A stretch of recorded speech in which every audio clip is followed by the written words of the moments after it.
Hey guys, Dr. Mike here, Jared Feather, IFB Pro here with me. We can't believe we built a custom gym near the Las Vegas Strip for you guys to get optimal hypertrophy training.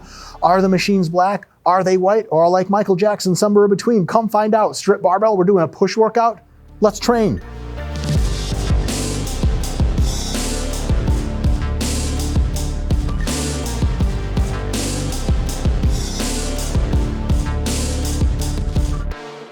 I'm here with the owner, Joe from Strip Barbell. Hi. Joe, pleasure. Yeah. We've been working together for like, what, 8 months now? 6 or 8 months. We met a little over a year ago during Olympia. He reached out, had a vision for the gym. I'm gonna let him talk about kind of what that was, why he brought me and Mike in, why we got that beautiful RP logo on the wall and everything. But yeah, so I mean, the good vision, man. The biggest thing was, I mean, we opened Strip Barbell 2 years ago as just a lifting gym for people that were staying on the strip that didn't want to do our CrossFit workouts.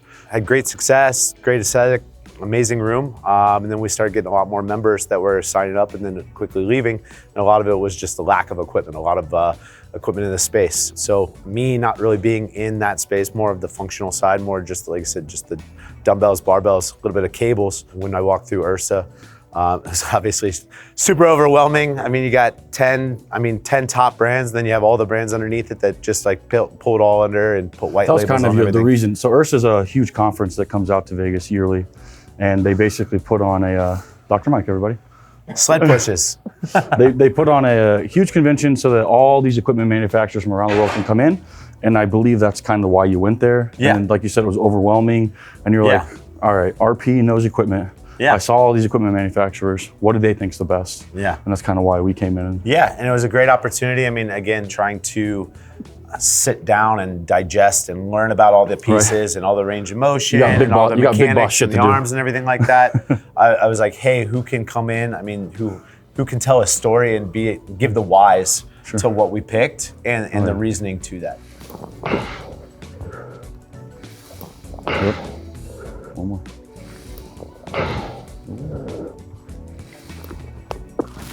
Good.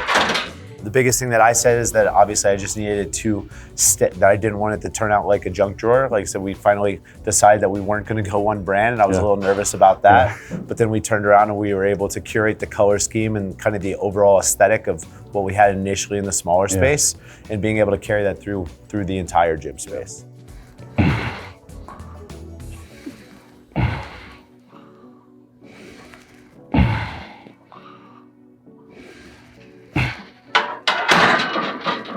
I'm back from like 4 weeks of basically no training. Feels good to be back in the gym.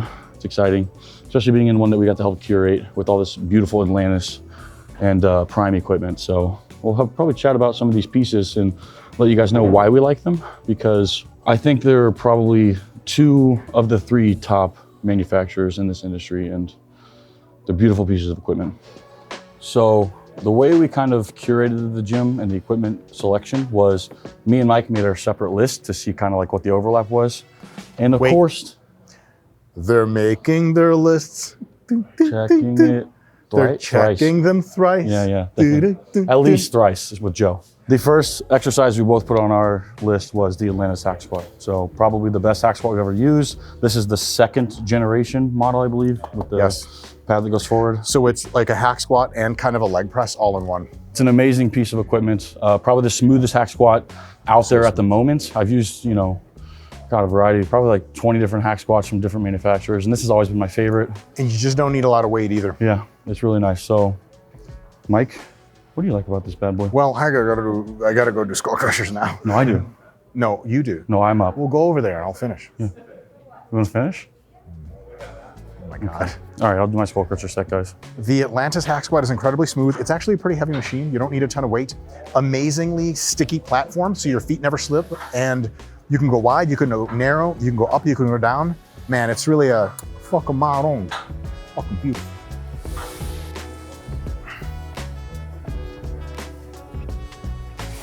Yeah, forget Jared.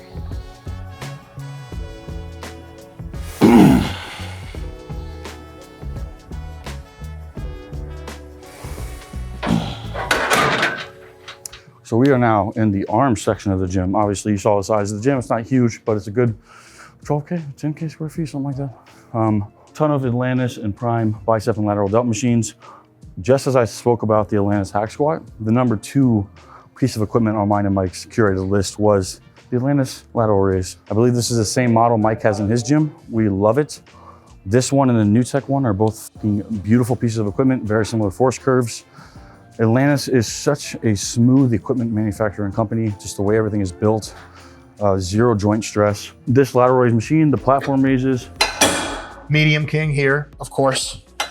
Short king all the way up, and there's more of them I didn't click on. It's got a good heavy stack. If you have the chance to come here and use this, or you see this at any gym in the United States, you happen to sneak into Mike's gym at his house, I can tell you the locations, DM me. Just let us know what you think about this in the comments, because it is a smooth motherfucker.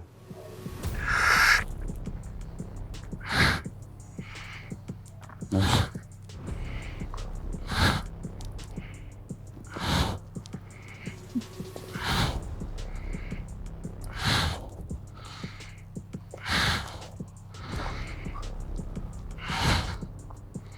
Nice, man.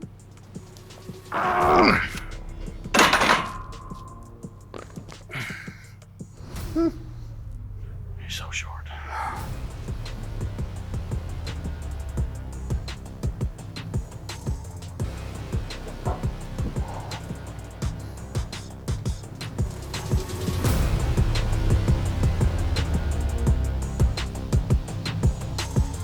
Beautiful.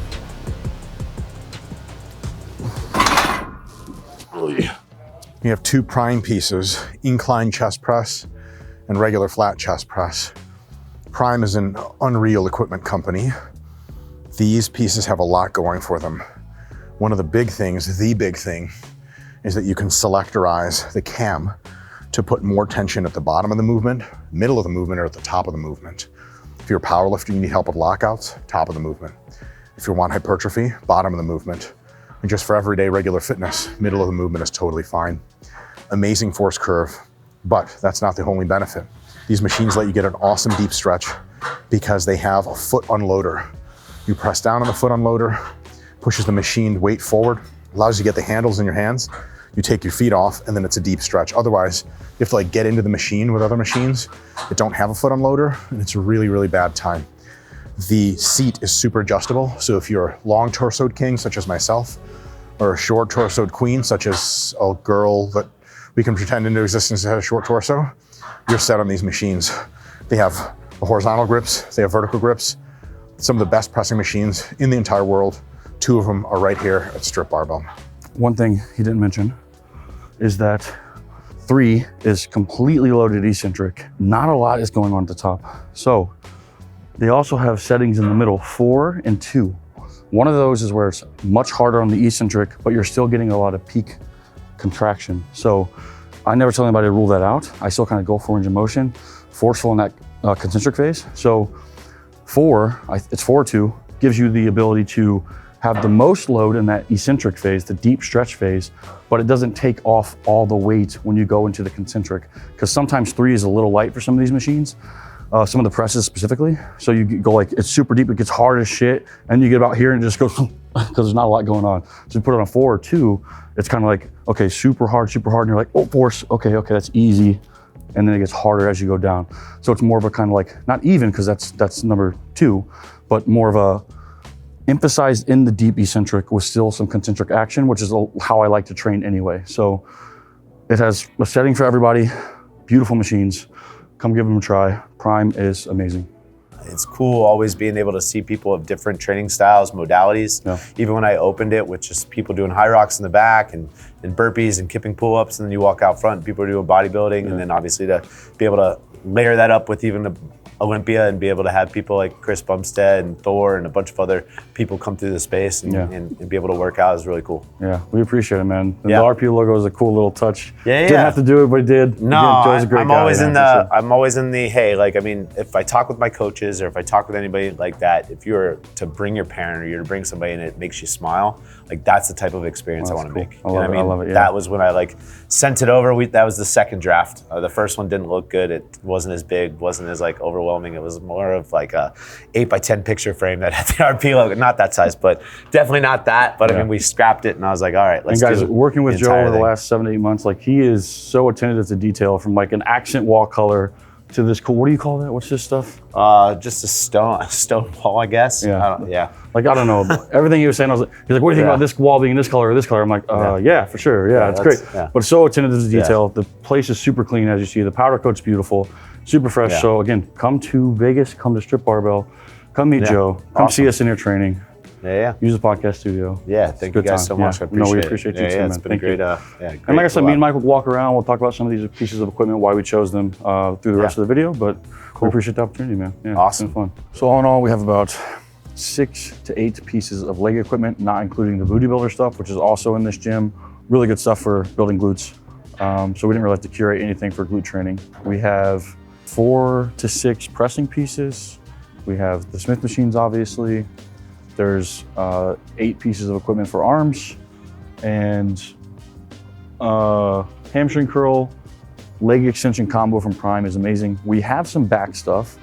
We are bringing in, I think, 2 to 3 more pieces of back. So right now we have about 3 or 4. Yeah, it's basically some of the best equipment. And we curated the list for a reason. Wow, that looks like it's painful. It's actually fine. That literally worked. Does it work? Mr. Jared Feather made some promises that he usually makes by the pillow side to lovely brown ladies, and I wasn't going to believe none he said, but maybe Mr. Jared Feather and I will be living in a little bit closer proximity at some point, training together, and it'd be nice. It would be.